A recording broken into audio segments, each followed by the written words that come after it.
আজ বিপ্লবী রাসবিহারী বসুর ১৩৯তম জন্মদিবস উপলক্ষে সুবলদহ গ্রামের পাশে বড় বৈনান গ্রামে একটি বিনামূল্যে স্বাস্থ্য ও চক্ষু পরীক্ষা শিবিরের আয়োজন করল বর্ধমান সদর পেরা নিউট্রিশন ওয়েলফেয়ার সোসাইটি।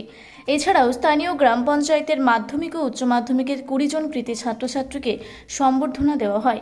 সংস্থার সম্পাদক প্রলয় মজুমদার বলেন, ভারতবর্ষের স্বাধীনতা আন্দোলনের রূপকার আজাদ হিন্দ বাহিনীর প্রতিষ্ঠাতা মহান বিপ্লবী রাসবিহারী বসুকে সম্মান জানাতে এবং বর্তমান প্রজন্মের কাছে তার বীরত্বের কথা তুলে ধরতে আজকের এই আয়োজন। অনুষ্ঠানে বিশেষ অতিথি হিসেবে ছিলেন জেলা পরিষদের জনস্বাস্থ্য ও পরিবেশ কর্মাধ্যক্ষ বিশ্বনাথ রায়।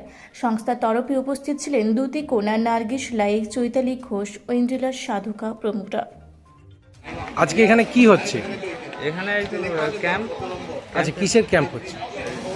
মানে মেডিসিন ডাক্তার এসেছেন আর চোখের ডাক্তার এসেছেন।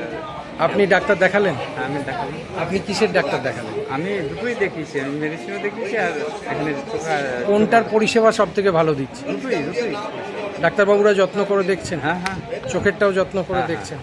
আপনি খুশি তো? হ্যাঁ। আপনাদের গ্রামে এরকম ক্যাম্প কি মাঝে মধ্যেই হয়? হ্যাঁ, হয়। আপনার নাম? আমার নাম স্নেহাশিস মণ্ডল। থেকে ভারতবর্ষের সেনাবাহিনী তৈরির কাজটা শুরু হয়েছিল। প্রথম যে সৈন্যবাহিনীর দায়িত্বভার সামলেছেন পরবর্তীকালে তোমাদের অনেকের আদর্শ নেতাজি সুভাষচন্দ্র বসু। সেই নেতাজি সুভাষচন্দ্র বসুর গুরু হচ্ছেন রাসবিহারী বসু, যিনি তোমাদের মাটির মানুষ। এটা ভেবে তোমাদের সকলের গর্ববোধ করা উচিত। ১৯১৩ আলাবাগের হত্যাকাণ্ডের কথা বিবেচনা করে তাহলে সেই সময় যে মানুষগুলো ভারতবর্ষকে পথ দেখাচ্ছেন, বিশ্বের দরবারে তুলে ধর।